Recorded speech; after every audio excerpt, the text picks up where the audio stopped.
Case 7, Vertical Limit. Boyce Garrett has decided to take a trip to Utah, where he will enjoy rock climbing with his 2 sons, Peter and Annie.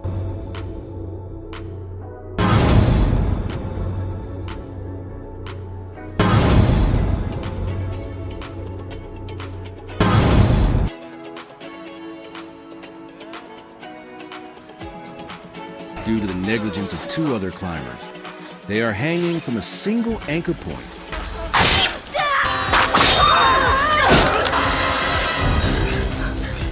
Both of you. Boyce recognizes that the anchor in the rock will not be sufficient to hold the weight of all 3, and instructs Peter to cut the rope. Shut up, Annie! All 3, Peter, you understand what I'm saying? Just cut the... Stop it, Cut the damn rope! Cut it! You don't have much time here. Okay. It's one day. Annie's gonna die if you don't do this. That rope! And a camera's gonna come out of the wall, and Annie and you are gonna die! Just cut it, Peter! We're gonna die!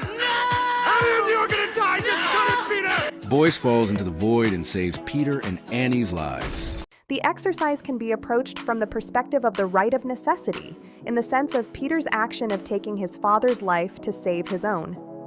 According to Kant, this should not be judged as irreproachable, but only as not punishable. However, we will first review Mr. Boyce's decision in the context of his prima facie duties to himself. This analysis will allow us to determine whether there is a social duty of non-interference on Peter's part. After determining that all other means of saving a life are impossible, Mr. Boyce faces a conflict of duties. On the one hand, he has a prima facie duty to preserve his own life. On the other hand, he has a prima facie duty of beneficence to do what is necessary to save Peter and Annie's lives. However, this duty of beneficence cannot be considered a legal duty toward others. Sacrificing one's life would exceed the limits of a duty of beneficence. In the context of rock climbing, a strong sports ethic is generally accepted. However, this conduct is not reasonably enforceable based on the principle of reciprocity in the social sphere. It is an imperfect duty to himself. In principle, suicide is considered contrary to one's duty to oneself. According to Pufendorf, suicide violates the individual's duty to lead a dignified life and be useful to society. However, it would be admissible under certain conditions. It would be permissible if certain types of work would provoke a painful life for an individual, but served a useful purpose for human society. For Kant, using oneself as a mere means to an end distorts one's humanity. However, he leaves open questions such as whether it would be permissible to save one's country, humanity in general, or prevent others from contracting diseases such as rabies. Boyce Garrett decides to sacrifice his own life in a prima facie conflict of duties to himself. Since duties to oneself are not enforceable through external coercive mechanisms, an individual's decision to end his own life would not be reviewable by society on its merits. Kant argues that suicide can also be considered a transgression of duty toward others, e.g., spouses, children, rulers, fellow citizens, and God. It must then be determined whether the indirect effects of the conduct can justify its reprehensible nature. In our view, all other circumstances being equal, the direct effects on the individual determine that his conduct takes place in the private sphere. Mediate effects can also be part of one's duties to oneself, as in the case of self-realization for the sake of being useful to society. However, the idea of an external duty to exist would lead to the instrumentalization of the person. The principle of human dignity does not impose an objective duty on members of society to prevent Mr. Boyce from taking his own life. In our opinion, this source of protection rights does not derive from the individual's capacity for self-determination, but rather from an objective value or interest of all members of human society. The principle of human dignity can only give rise to objective duties if the individual lacks the capacity to act freely and rationally. A different position would be incompatible with a system based on individual freedom. In the social sphere, each of us recognizes the value of respecting freedom of choice, even if it endangers the individual's own life. This complies with the principle of reciprocity contained in the formula of universal law. From this derives the no right of others and of society.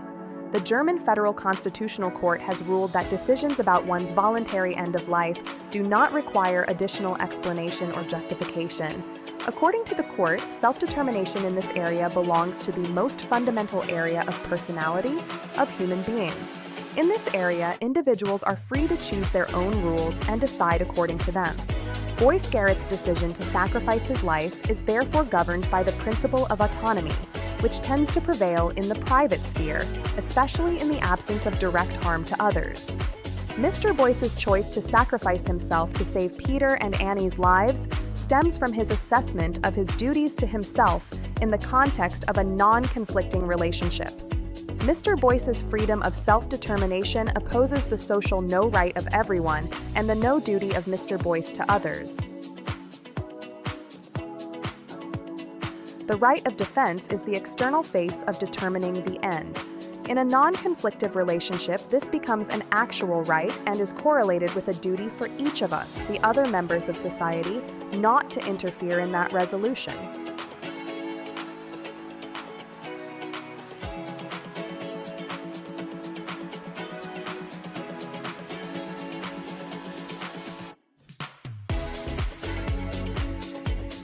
Was Peter's decision to cut the rope a violation of his father's right to life?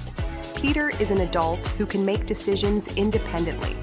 He faces a prima facie conflict of duties to himself. His duty to preserve his own life, his duty of benevolence to save Annie's life, and his duty of obedience to his father could conflict with his duty of benevolence to save his father's life. As we have noted, the latter would be supererogatory. It would therefore not be enforceable as a duty towards others. However, unlike in Boyce's case, Peter may have a duty of non-interference in his father's life. At this point, we must ask whether his father's decision releases Peter from his prima facie duty not to interfere with his father's life. As in the case of society's objective duty to protect people's lives, we believe that there can be no duty of non-interference on Peter's part without his father's correlated right of self-defense. As we have seen, his father had chosen an end other than preserving his life. Thus, Peter's prima facie duty of non-interference is not a social duty, but rather an imperfect duty to himself. Although Peter's actions have serious consequences for others, consent determines that the action occurs in the private sphere. Whether Peter's conduct in cutting the rope is reprehensible or not depends on everyone's social duty not to interfere in Boyce Garrett's decision. It is no longer just a question of Peter sacrificing the life of someone who wasn't causing danger to save his own, but rather of him acting as an instrument to carry out his father's resolution. The father's lack of means to carry out his resolution is a factual element. Peter has the knife and carries out the experienced climber's decision. This is the approach of the German Federal Constitutional Court regarding assisted suicide. A legal prohibition would prevent those who lack the physical capacity to do so themselves from carrying out their determination to take their own life. This would be an indirect or de facto prohibition. A social prohibition of Peter's actions in cutting the rope would contradict everyone's duty to not interfere with Boyce Garrett's decision.